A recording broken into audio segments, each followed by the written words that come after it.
What is up, everyone? Back with another video. This is a 16 underwrought oh my gosh, 16 Junkyard +1 chest Discipline Priest PoV. I said underwrought because I just did an underwrought video about an hour ago. It's posted on YouTube right now. So I'm just kind of going through my recorded footage, get those on YouTube. That way I start clearing more space on my computer, and still trying to get to that goal of all 12 dungeons at 15 or higher in time. Maybe make a playlist of when I get all of those done. I call it the road to 2K IO. I'm past 2K IO now. I'm actually 2108 2.1. Got that last night. Don't really know. I failed like a 16 Tolly bar, which was kind of close, but I don't know. At 2100 now, and it feels pretty good. Yeah, here we go. Junkyard 16 +1 chest Discipline Priest PoV. Don't really remember how this run went. I fast forwarded ahead. We ended up having like I think 11 deaths or something, 12 deaths. I think this is a guild group because it's all 4 players in Area 52, and they just needed a healer, and I got in. And I think they say during the run, like all they're talking about on Discord. The route was kind of threw me off. I think I ended up dying the most times actually, and I don't know, like this wasn't a good dungeon for me. Like I just played poorly, but yeah, we ended up timing it, so it's awesome. So I'll just go ahead and watch.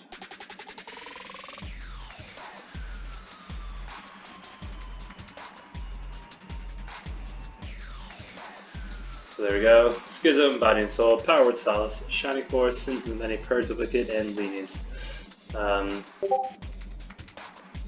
Then we got my gear over here. Let that scroll through. There's my gear and my stats.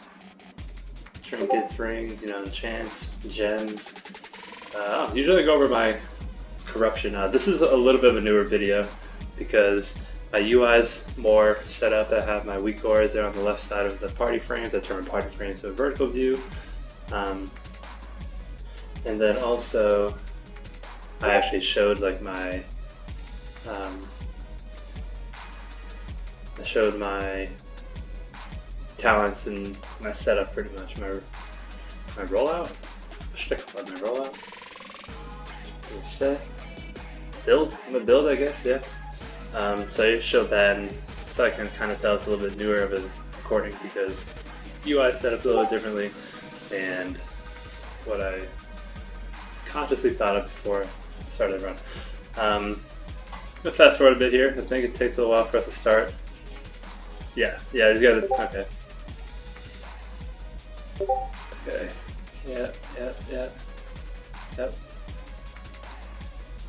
Yep. A lot of talking. Okay, so they're in Discord. That's there we go. Start. 8 minutes. Nice. So right there. Right here. So most packs or most groups go this way usually, which I was anticipated for, and you'll see that I kind of. Oh, okay. Like that threw me off. I'm like, all right, that's a little weird. And then here we didn't pull that. Like, what are we doing? So he's going for the zap bots, I believe. He's going to. I think I skipped most of it, but I think these guys are kind of like talking like, oh, let me go back and. This hurts. This is kind of like. So here's my unstable catalyst, Azurite essence or Azurite trait. It's kind of like, as I'm looking up here, like my eyes weren't down here.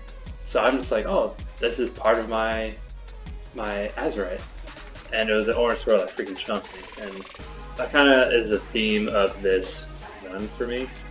And it kind of blows, but it is what it is. Yeah, so I think these guys were trying to do some like MDI crap or whatever. Just let's go straight for the zap bots and then we'll go and kill everything, which is not a bad idea, but that's a lot better for if everyone's in Discord, honestly. But I think that's what these guys wanted to do.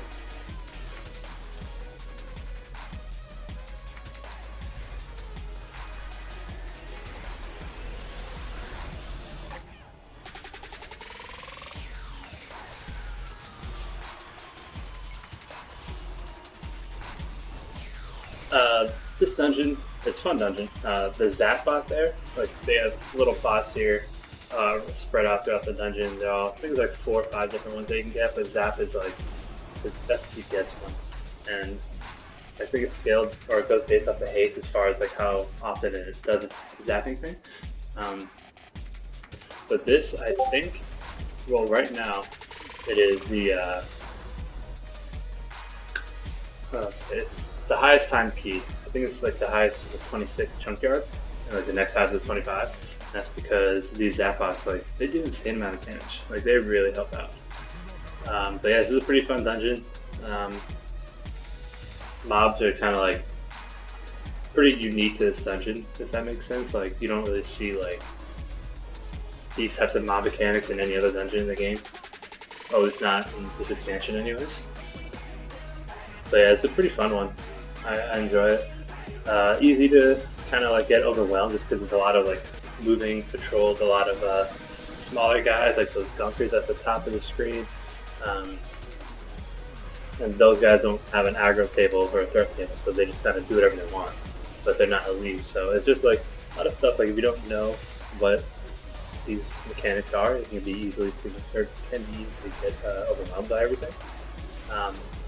But promise you, it's a fun dungeon, easy dungeon.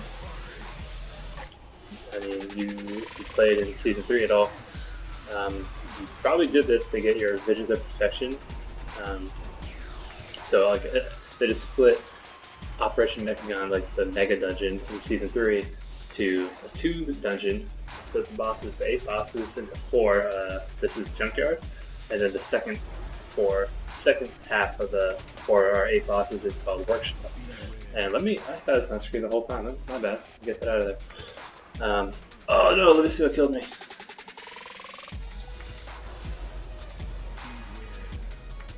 Oh no. No, shockwaves. Like, that rock thing that was there. Oh man. That rock thing that was there, like, it just, like, I don't know, I couldn't really tell. There's a lot of visual noise in this dungeon, which kind of is annoying, because, like, I moved because I didn't know where he was facing with the shockwave, and that's not controllable. Like, the mob, most times I've seen it, like, it'll turn away from the tank, like 180 from the tank, and then shockwave. Sometimes he doesn't. So I couldn't really see where he was facing, so I'm like, oh, it's probably going towards me, let me just get out of the way. And then as I was moving, I was trying to kite upwards to see, or pan the camera upwards to see where he's facing, and then of course, like, I hit that rock, my camera gets pushed into my asshole, and then I look, like I break that rock, and then of course I look up and boom, I'm getting hit by a shockwave, and I look like a noob. Like, there's a lot of easily avoidable damage in here. Like the orange swirls on the ground, the rotating of the, the scrap bar, spins with his arms out, it says like a helicopter, a storming fist of helicopters, a storming helicopter fist or whatever. And that's, I don't know the range of it, but it's like a melee range thing.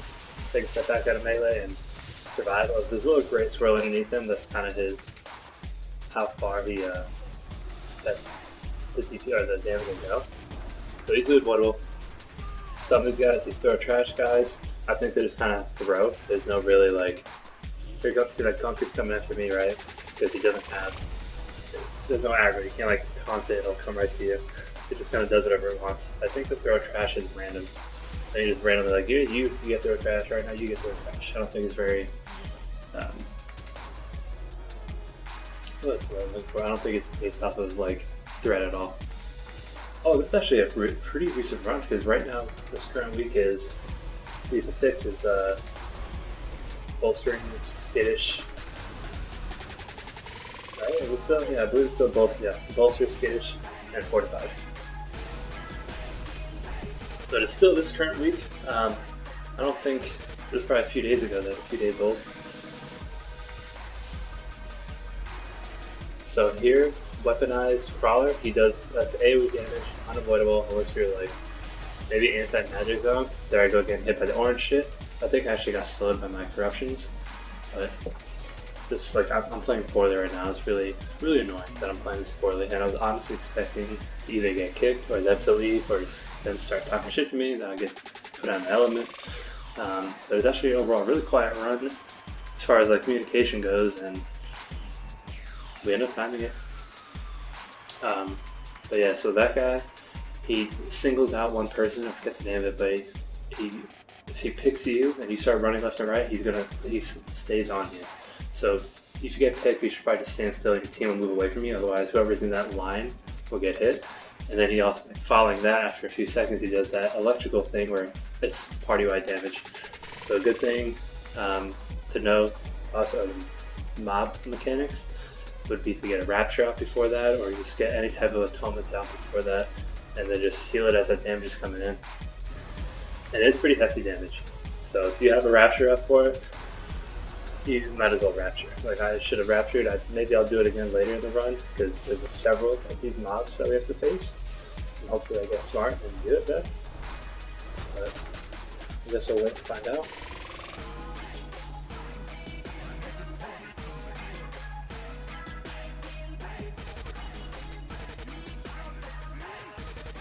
This boss is pretty easy, but pretty rumble right here. So I didn't. Okay, so I was a little late on the rumble. A little late, not too late, but the atonement's there. So I peaked. You see how my HPS spiked up because I ramped up properly. But with Rapture, I probably did a lot more damage here. I Raptured trying to get everyone topped off with that, right? Because that mechanic there. Tank always gets targeted, or whoever has the aggro gets targeted, right? And everyone stacks inside that blue circle, everyone gets hurt, everyone runs to these little blue pylons here, they get electrically charged, and then they do this little stacking thing where they kill the mobs for you. Really cool, unique fight here. But then Rumble again. The charge smash happens a lot more than Rumble does, but Rumble is the one that's unavoidable AoE damage. So do your best if you're playing Discipline Priest to always have atonements ready for this stuff. Because right here I'd missed my ramp and now I'm playing from behind. It's not Grievous, but if it was Grievous, I would have to be doing a lot. I'd have to be a lot more proactive with my atonements and using my Rapture, using my Powered Shield, or not Powered Shield, my Powered Barrier, Powered Radiance. Still, it's a fun fight in my opinion. Fun overall dungeon. Workshop too. This one's a lot more of like sandboxy, where you can kind of you have options in your route. Like you don't have to pull the same pack dungeon like run after run on here. You can pull, let's say you pull A, B, and C pack, and then you want to pull another 1, 2, 3 pack, you know, that aren't the same pack you just pulled. But you can still get count. There's not like a fixed way, a fixed route you have to do with this one. But whereas Workshop, like the only thing you can really skip, you can only skip I think one part. You can either skip the beginning and then pull at the back end of the dungeon right for the last boss, or you can pull everything at the beginning and then skip the last bridge to the last boss, which is normally what you do because there's an obelisk right there before you start that bridge. So you pull a few mobs before the obelisk, and then you take the obelisk and go right to the boss room. That's how I've seen it run. Maybe people are doing it differently, but common for me is what I've seen is how I just mentioned. Pull everything up until that last obelisk and then you skip everything after that obelisk. There we go again with the gyro scrappers. These guys also drop exhaust where they are not targetable. There it is, not targetable. And if you're standing there, you're also not targetable. So I don't think they can be pushed out either with a Ring of Peace or a Shining Force or a Typhoon. So I think you just have to, as a tank, just run out of that and they'll follow you.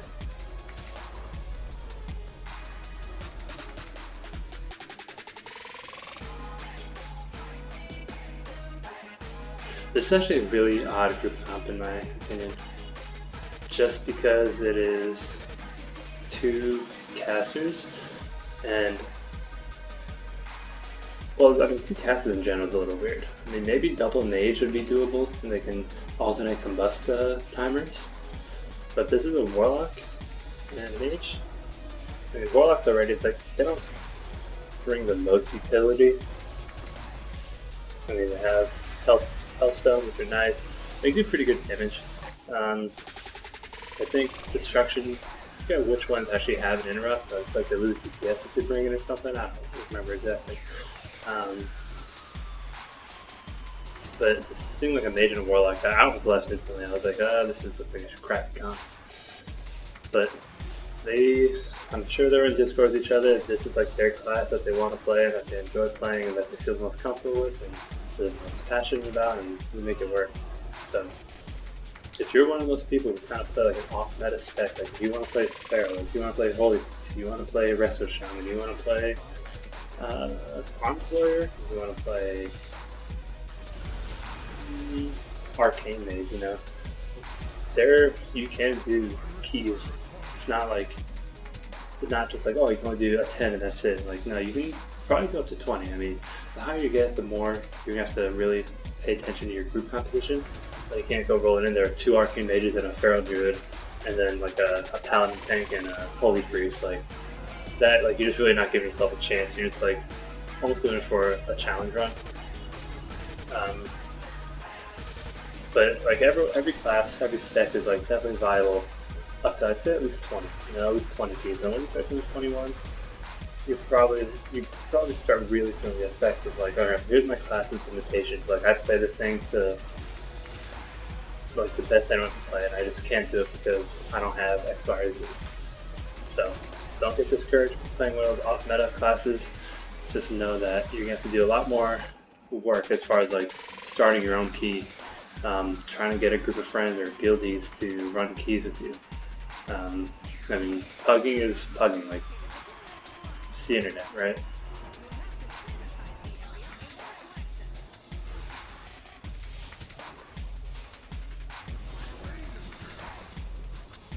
Here, it lowers your max health, I believe. So, like, there's a clear shade here, right? So he's getting chunked because his, like, max health is, like, very small, but it's dispellable. So let's dispel it off when you can and prosper. But it's also very easily avoidable. Like, you don't even need to be like a mobile class to get out of there. You just have to, as soon as you get sucked in, you can run away.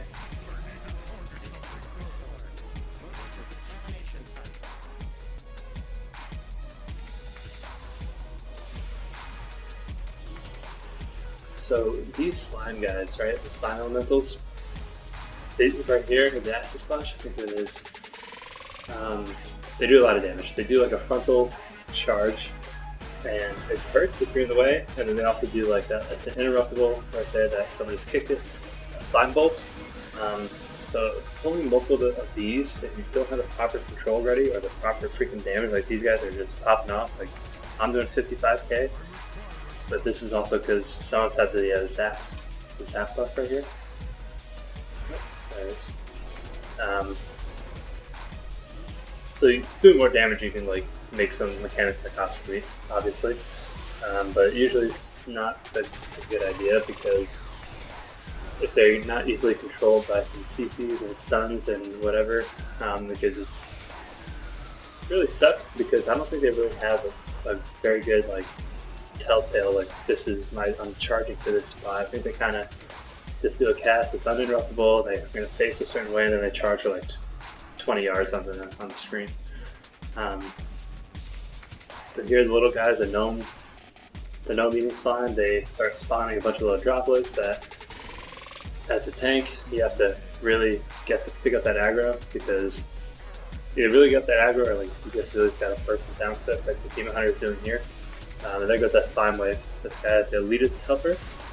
It pretty much says like this add-on is kind of good, but it can also be pretty annoying. Because it says here like you're getting hit by something that's avoidable, and it's letting you know like, hey, you just got hit by, or someone got hit, like here, the warlock got hit by slime wave. If you're in 14,000 health, no, it's 51% of health. And that was the mechanic I was talking about with the that if they're not controlled easily, and it's hard to see like that frontal charge. That's it, a slime wave. But yeah, there's that. So kind of that tool, it may look like you're an elitist jerk, but it's also like don't take it personally. Take it like, okay, oh, I can avoid that. Like now I know I can avoid this. Use it as like a learning tool. Same thing for Raider.io. People who say like in Raider.io and add-ons like that are toxic, like the add-ons themselves are not toxic. Like they're usually used for like a certain thing in mind, and then like people who use them might change the idea of that on from the creator. And I changed something that, I don't know, well, your red IO sucks, you suck. Like, maybe the creator of the red IO didn't mean for that, you know, but people get their hands on it and people make things bad easily. So Slime Wave, so he was coming at me, but the only reason I saw that was because he was bolstered and he was larger, but there wasn't like a mark on the ground that I saw. So just kind of have to watch where his face is going. You see the gray bar going Slime Wave, like this, step out of the way, easily avoidable if you're paying attention to it. On a Slime Wave, there you go, hit the mage.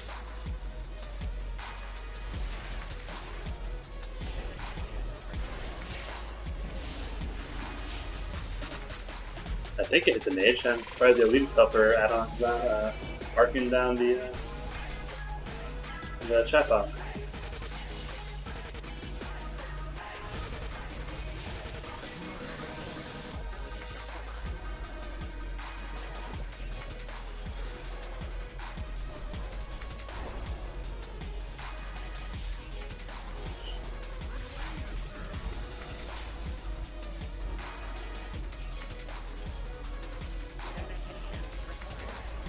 So that lightning right there, that was Zap. That was not me, that was the Zap being Zap. That is that little bot controlling around.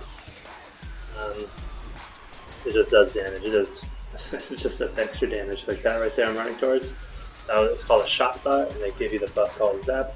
Lasts 2 whole hours. So if you're new to this dungeon, don't feel like you have to go and get these. Like, we can do this without those buffs, but since they're there and like if you're comfortable with getting them, then get them. It's only going to benefit you.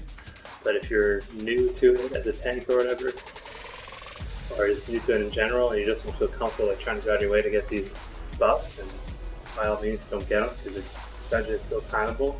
It's just any buff is going to help you get the timer. And honestly, without the Zap bots, we probably would have depleted just because how many deaths we have. And we end up, like I said, with 12. And then running back, this dungeon does not have a checkpoint. So if you die, you start at the beginning, and then you have to run all the way back and try and dodge mobs, and it gets pretty annoying. This boss here usually gives people, this is probably like the hardest boss in here.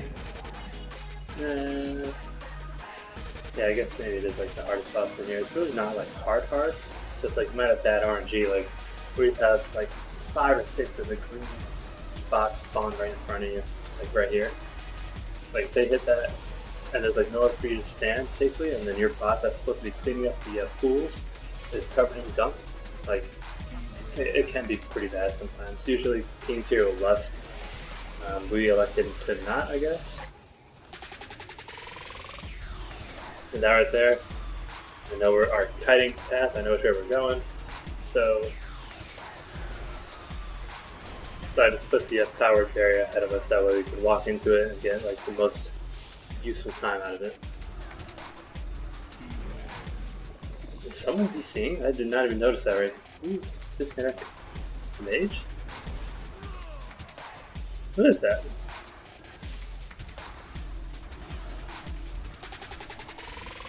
So there's a hack right there. So if you're about to get hit by something, like if I boss mechanic and get gooped, just like pull the internet out, pull the internet cable out, disconnect the Wi-Fi, and then you won't get hit by anything because the game doesn't recognize that you're online because you're not on the internet anymore. So that's like a really good hack if you're into that type of stuff. It's gonna probably take like a lot of practice to get the timing down, but I mean it's always a play.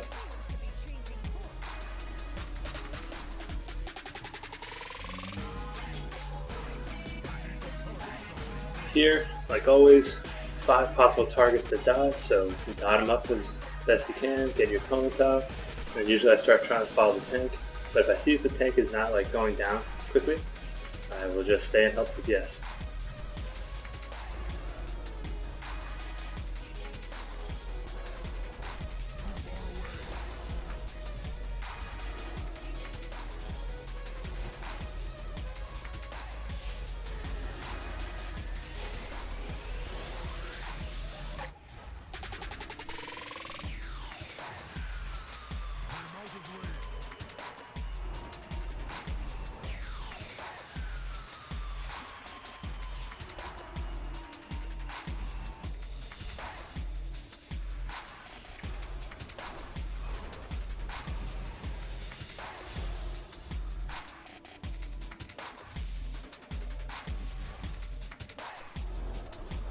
Okay, yeah, so it was Mage disconnecting.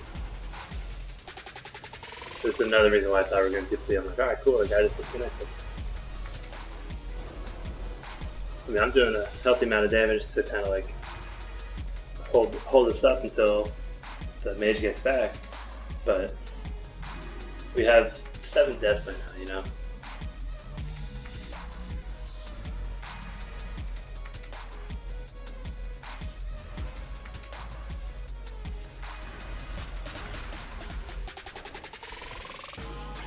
Scrap Hound, I mean, has a threat table.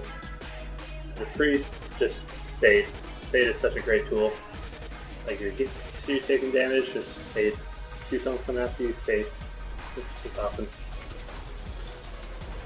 But these guys, this is also a kind of sketchy pull pulling this many, especially down to hold DPS. You know, like, these guys are doing crazy damage right now, and I'm doing pretty good damage too. And sure, it might be because of that, but hey, it's in the dungeon, and that's what it's like. That right there, those Scrap Hounds, those forks. The fork does damage and then also slows you. And I think it's like an 8-second debuff. Like it slows like everything you do. I think it slows your speed, your cast time, and all that good stuff. Like what you don't want, but it happens when you stand in front of the front phone. And as far as I know, it is not. Well, I think it is stunnable. I think it is stunnable, and you can knock backable, not when you knock it back together. So you do your best. It's also not like a tank target thing, it's just he turns, picks a place, and you fork. So the fork is like a robot sound, a robot dog bark. I mean, that's just common knowledge, you know, but I just figured maybe someone doesn't know that. These guys here, the Piston Head Blaster. I think they aggro the tank. Actually, I don't think they aggro anyone. And they don't, like, yeah, they just kind of hop around, do whatever they want, and then shoot whoever they want. So, it's something to be mindful of.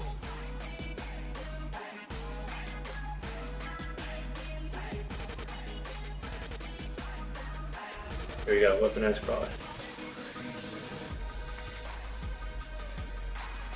So I got powered radiance out, yeah. Just in time, start rolling right into my smite. Oh, I even got a rapture out too. Well, rapture is very poorly timed. I should, there looking at it now, I should just let my radiance do its thing with this atonement, and then just go right into a single target rotation, and we would have been fine, and I could rapture the next one. So there I tried to like double up for no reason, and actually ended up not doing too much healing. So.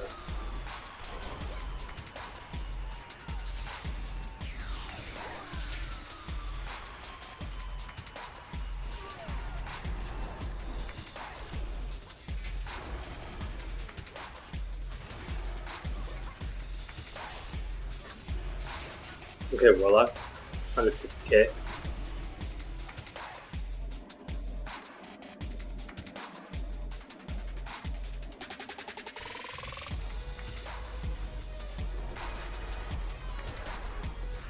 It's the wrong way to spell here. I don't think he meant like here, like hear me what I'm saying. I think he meant H-E-R-E, but I wanted to let him know, because there's really no time for that.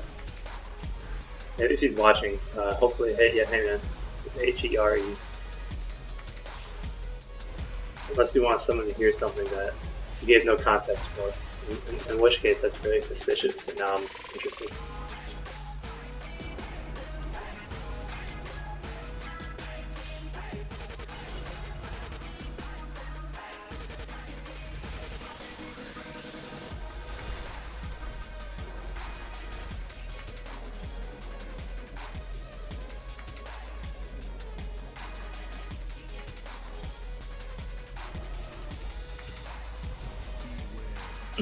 See how it's following me?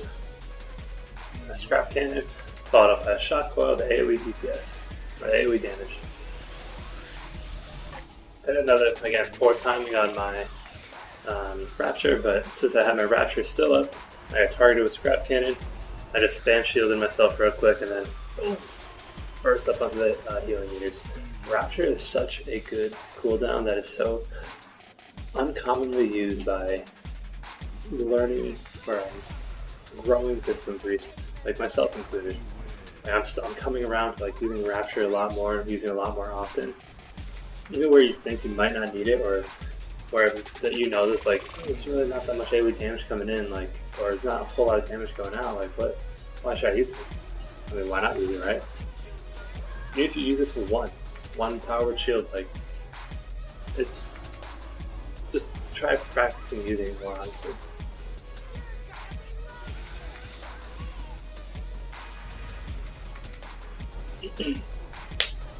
This boss here, very easy. I mean, he's gotta kind of be aware of like the Nano Mega Crash, how he just charges. He hops into this like little south-like bicycle that goes right into your rectum, and then that's how you control it, like the unicycle type here. He goes into there, charges across the arena, and just gotta make sure you're not gonna be in front of it. When Trixie gets DPS enough, or when he does his charging across the arena enough, I believe, then he'll hop out like he did. Then it's a good idea to shift focus to Nano. But while Nano's up in his bike, put a dot on him. If your range, you can still hit it. But as melee, just focus on Trixie and just take turns interrupting the tase. If you get Mega Tase, hop into one of the Nano's smoke clouds. Here, this is fucking weird. Like, I'm just standing here like, oh, look at all these bots, and I'm like, oh shit, cool, like, invisible pack. Like, what? I had no idea. Like, that was just like, what did we do? I don't know. Like, he was going for more boss, which is really cool, but I've honestly have not been this way, like, not even in season 3. Like, I was just like, what the hell? Like, okay, I guess this is just like a fruit place to go pick up bots, and turns out it's not. It's actually a stealth pack walking around. So, definitely learned that.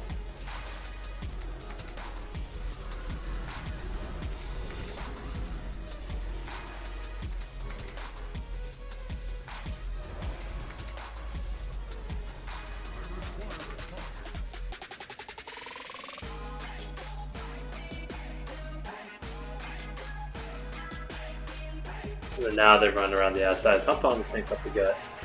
And I followed the tank like up the gut, and apparently he just didn't pull, but I did. But it's okay. Then we got smart right around all that. So this is actually like, this is an interesting route to me. Usually I go back across like the arena to the other obelisk. This one works too, I guess. But like this is what I'm saying, like, this dungeon's very cool because I've never seen this run, and who knows how many times these guys practice this run, you know? So it's not like, it's not cookie cutter. It's not cookie cutter dungeon where you have to pull like a very linear way. It's cool like this where you can make it up as you go, or you can, you know, like I don't want to do what most people do, I want to do it this way. I think this way is more efficient and more effective for the boss or whatever. Very cool dungeon design in my opinion, and good mechanics honestly. I like this one a lot.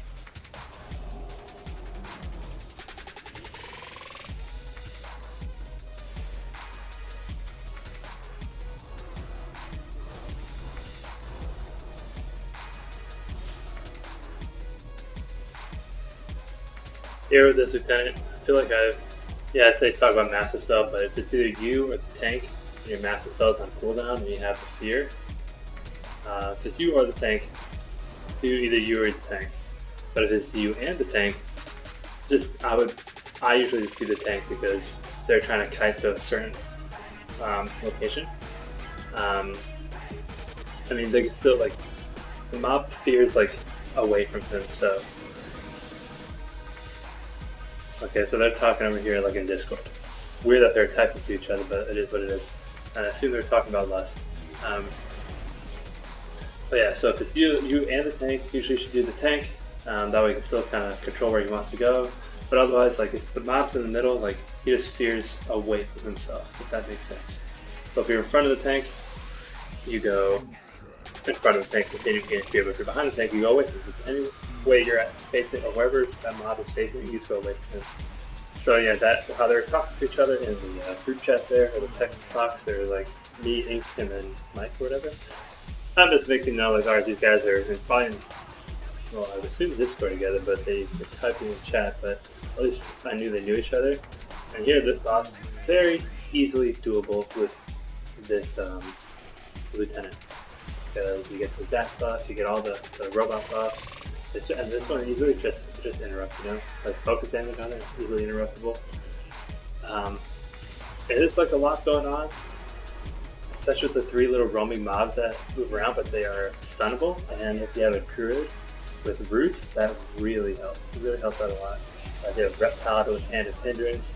And a druid again, if you push these guys out, like I just shining force them away, like that saves us a bunch of time. Like they're very easily controllable. It's just whether or not like are you gonna do it. Here this RNG kind of sucks because we have to go across this shit, right? If this was Grievous, we would have wiped here.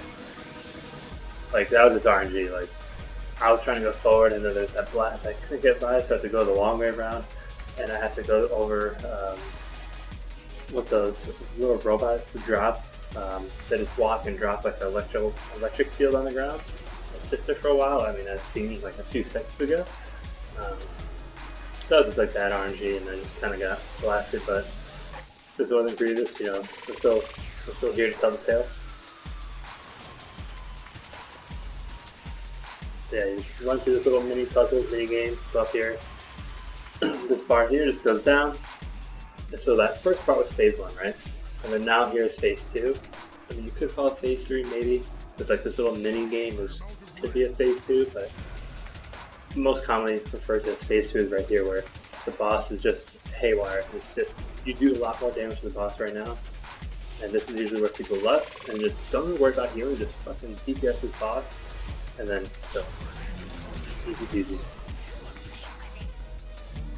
And here I go, let them know their route. So that's it, that's a 16 Junkyard +1 chest.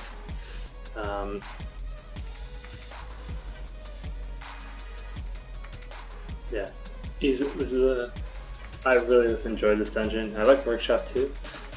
The reason I don't like them so much is because they're new, and not most people, but some people like are new to it still, or they're still learning it. But it's only been out for maybe 7-8 months now as a Mythic Plus. Actually, no, it's been less than that. I think it came out with the Awakening. Yeah, it came out in 8.4, 8.3. I'm sorry, season 4. So it's only been out for like several months. So people are still learning it. There's a good chance people are still learning the run, right? So that's like pretty much my reason why I'm kind of hesitant towards it. Why? Oh, here I go. Told to gore me. There I go, Sean. Oh, let me go back a little bit. Nope, not that one. Thirsty for that Told to Gore 15. Like I briefly showed that's all I need, but there are my overalls. There's everyone's numbers there. Zapped doing a bunch of damage. You know, that's the dungeon. That's a Junkyard 16 +1 chest. Discipline Priest PoV. If you guys have any questions about the dungeon, my talents, my build, let me know, leave a comment, get back to you guys as soon as I can. Excuse me. I don't remember how many more recordings I have to go through. I think it's like 3. And I haven't counted how many dungeons I have left to put on YouTube. I have to do that and really make an effort to go find these 15 keys, even though they won't improve my IO. I could try doing my 17. So we'll see. But I'm almost done with this project. I don't have a forecasted time on when I'll be completed with it, but I'm excited to finish it.